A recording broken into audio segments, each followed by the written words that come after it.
everyone, welcome to this explainer. So if you've ever caught even an episode of the massively popular anime Jujutsu Kaisen, you know exactly what curses are, right? Those terrifying, grotesque monsters. But what if we completely flip the script on how we look at them?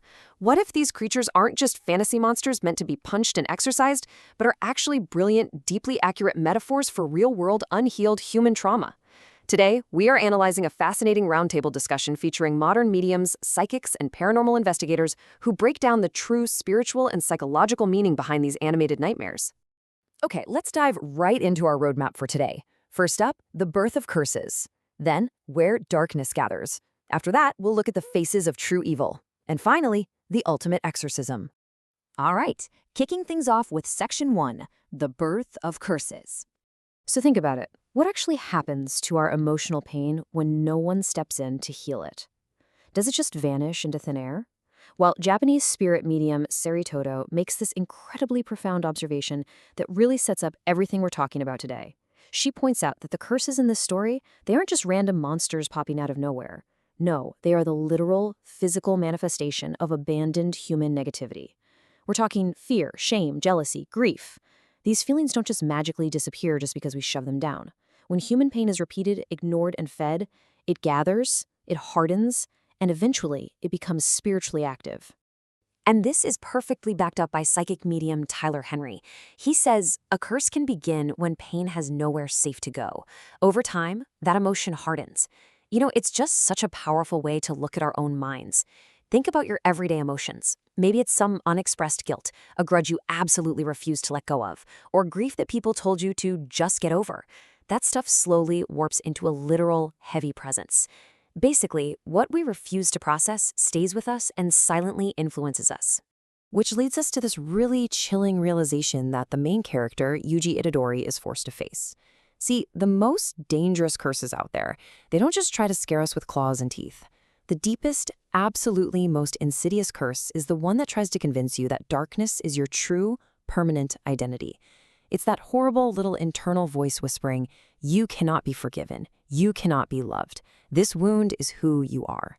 And man, once that happens, a curse becomes incredibly hard to break. Moving right along to Section 2, where darkness gathers. Okay, so we've established how curses are born internally, right? But here's the thing. These unhealed emotions don't just stay neatly tucked away inside us. They leak out. They actually stain and infect our physical environments. So I want you to really think about this for a second. Can a physical building hold human pain? In the anime, curses naturally pool in specific spots. But if we connect this to real-world paranormal investigations, our panel of experts suggests something mind-blowing. Buildings aren't just wood, glass, and concrete. They can act as spiritual containers. They literally hold onto the emotional residue of whatever repeatedly happens inside them. Now, what's genuinely fascinating here is why certain locations get so spiritually heavy. Take schools, for instance. They are massive, concentrated gathering points for adolescent fear, shame, bullying, and just really intense competition. Or hospitals. Think about the decades of deep grief, panic, desperate prayer, and death they hold. Then you have places like tunnels and abandoned bridges, which trap these intense feelings of isolation and fear.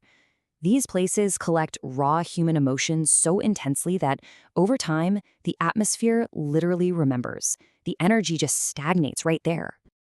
So, the big question. How do you fix a haunted place? Well, Seri Toto details what she calls the haunting triangle. Step 1 is the spirit, or the energy itself. Step 2 is the wounded memory of that specific place. And step 3? That's the human condition, meaning the living people who are currently in that space. Here's the kicker. Simply exorcising or trying to remove a spirit doesn't actually work if the living people there just keep feeding the environment with more fear, conflict, and hatred. You absolutely have to change the emotional climate, otherwise you're just leaving the doorway to darkness wide open. Let's escalate things and move to Section 3, Faces of True Evil. So what actually happens when this emotional residue is left completely unchecked and just allowed to actively evolve? Occult researcher Michelle Belanger breaks down these terrifying stages of evil spirits. And it doesn't usually start out as some giant, scary demon. Stage 1 is literally just emotional residue. It's mechanical, just a loop replaying pain. Stage 2 becomes an attached spirit. It's restless, maybe a little hungry. But then we hit Stage 3. It becomes an intelligent entity. It watches you, it adapts, it actually studies your specific weaknesses. Finally, stage 4 is ancient evil. We're talking predatory, mythic darkness that's been fed by generations of human hatred. It goes from simple emotional smoke into a highly aware, calculating predator. And this brings us to a frankly brilliant realization from Satoru Gojo, the strongest sorcerer in the series. He points out the most dangerous curses are the ones that understand people. You see, overwhelming physical force just isn't enough when an entity knows exactly how to leverage human psychology. A curse doesn't even need to physically overpower you if it knows exactly how to weaponize your own guilt, your secret shame, or your despair to make you hesitate and essentially defeat yourself. This brilliantly illustrates the sheer terrifying contrast between the show's ultimate villains. On one hand, you have Sukuna. He represents that stage 4 ancient evil, crushing everything with mythic force, scale, and just total domination from above. But then you look at Mahito. He is completely different. Mahito represents intimacy, spiritual mockery, and soul violation. He's the type of evil that gets close enough to smile right in your face while he completely destroys you. So the absolutely crucial point here is that Mahito is uniquely horrifying because he doesn't just go after the physical body.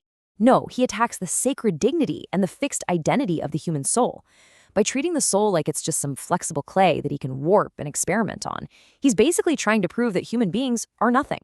He collapses the very boundary of personhood. Guys, it's not just physical violence, it's a complete metaphysical violation. Seri Toto actually connects this anime villain straight back to our real lives with this incredibly sharp warning.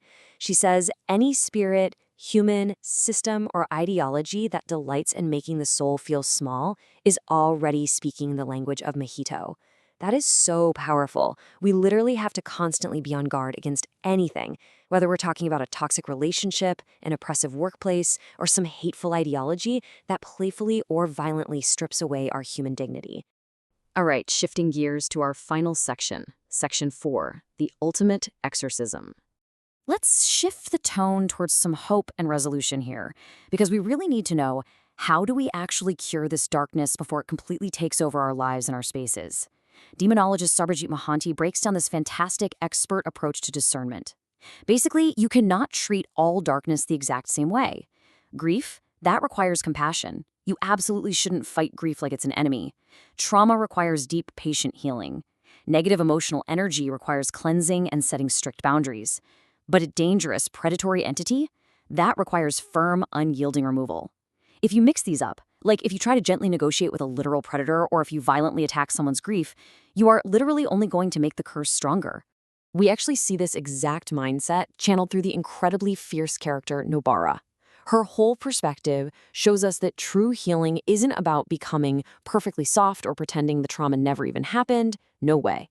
Healing is a fierce refusal to let pain make the final edit of your life story.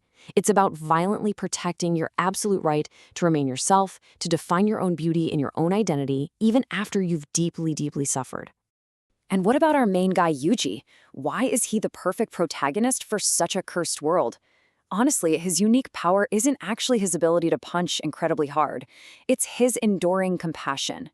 His real superpower is his ability to keep his heart completely open and actively choose humanity, even after darkness has deeply wounded him and literally lived inside his own body.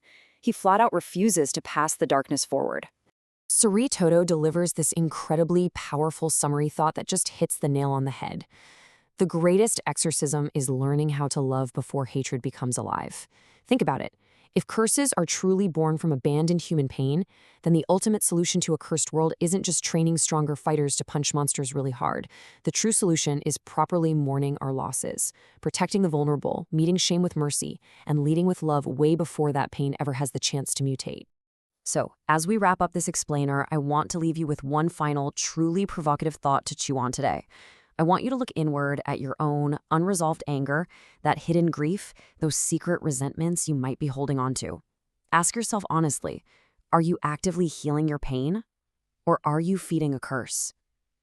Thank you all so much for joining me on this deep dive into the psychology of Jujutsu Kaisen. I'll catch you in the next explainer.